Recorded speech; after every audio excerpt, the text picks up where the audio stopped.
जो ग्रे यान और वार्पिंग वाले जो बंदे हैं जो परचेज डालना चाहते हैं, उसके लिए मैं आपको बताता हूँ कि ट्रांजैक्शन में जाइए। परचेज में आपका परचेज बिल नंबर है, या तो यहाँ से सीधा परचेज। यहाँ पे आप वही चीज डालोगे जो आपका स्टॉक में रहने वाला है, जैसे कि यान हो गया या फिर ऐसा कोई मटेरियल, वही आप जो यूटिलाइज कर रहे हो वही आप यहाँ पे डालोगे। बाकी पूरा आप जनरल एक्सपेंस मल्टी जो दूसरे वीडियो में बताया है वहां से आप एक्सपेंडिचर का पूरा चीज डाल सकते हो।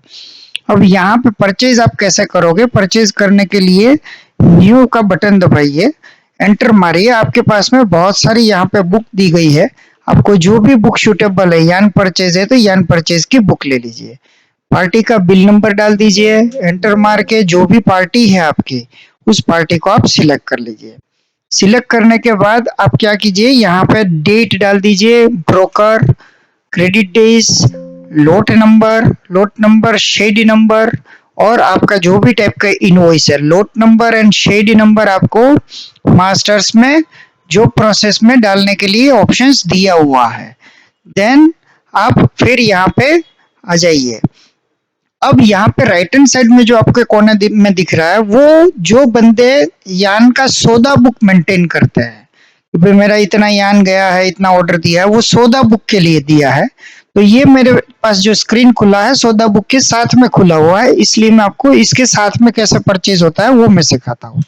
अब यान क्वालिटी ले लेते हैं फॉर एग्जाम्पल कि भाई मैंने यहाँ पे XYZ वाइट 16 नाम का या जो भी मेरे पास में यान था, लेट्स से मैं एक यान की क्वालिटी वाला 110 ग्लो ले लेता हूँ। अगर मैंने ऑर्डर डाला होगा और मैं एंटर मारूंगा तो यहाँ मेरे पास में ऑर्डर की स्क्रीन खुल जाएगी।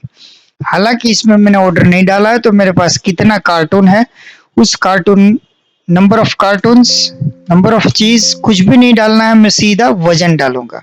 लेट्स से मेरा 150 किलो या 152.125 मेरे पास आ गया।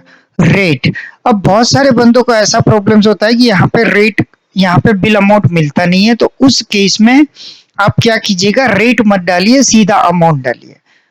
और अगर रेगुलर है तो आप 120 एंटर मारेंगे, डिस्काउंट देता है तो डिस्काउंट 2%, 3%, और आपका अमाउंट आ गया। अब हर एक यान परचेज में फ्रेट आता है, तो जिसको भी फ्रेट आता है बिल के साथ में, वो लोग यहाँ पे अपना टोटल फ्रेट डाल देंगे। जैसे कि मेरा 900 रुपया फ्रेट चार्ज है तो मैं 900 डाल दूंगा, एंटर मारूंगा, और जब तक ग्रीन लाइन के नीचे नहीं आता है तब तक मैं इसको एंटर मारता रहूंगा। उसके बाद मेरे पास F9 नीचे आने के लिए F9 यहाँ पे दिया हुआ है, F9 आएंगे।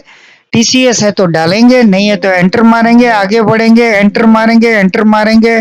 ईवे बिल की डिटेल रखनी है तो मैं लिखूंगा, और नहीं तो फिर मैं इसको सेव कर दूंगा। जैसे ही मैं ये यान को परचेज करूंगा ऑटोमेटिकली ये मेरे स्टॉक रिपोर्ट्स में चली जाएगी। अगर मुझे इसको चेंज करना है, आप देख रहे हैं कि जैसे ही आपने यान परचेज किया यहाँ पे टिक हो गया, मैंने फाइंड किया तो मुझे यहाँ पे कुछ चेंज करने के लिए यहाँ पे टिक हो गया। टिक का मतलब है ये एक बार सेव हो गया तो लॉक हो जाता है। अब आप इसको क्या कीजिए, लॉक खोलने के लिए इसको फाइंड कीजिए और यहाँ पे स्पेस बार दबाइए।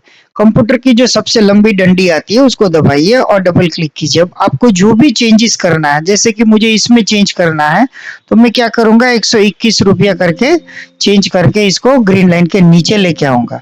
जब भी मैं चेंज करूंगा तो ये राउंड ऑफ है, ये अब ऑटोमेटिक नहीं होगा।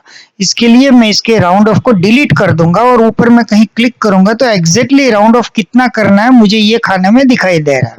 मैं अब वहां पे जिस हिसाब से है उस हिसाब से करके एंटर मार के इसको सेव करूंगा। इस हिसाब से मेरी परचेज की एंट्री सेव हो जाएगी।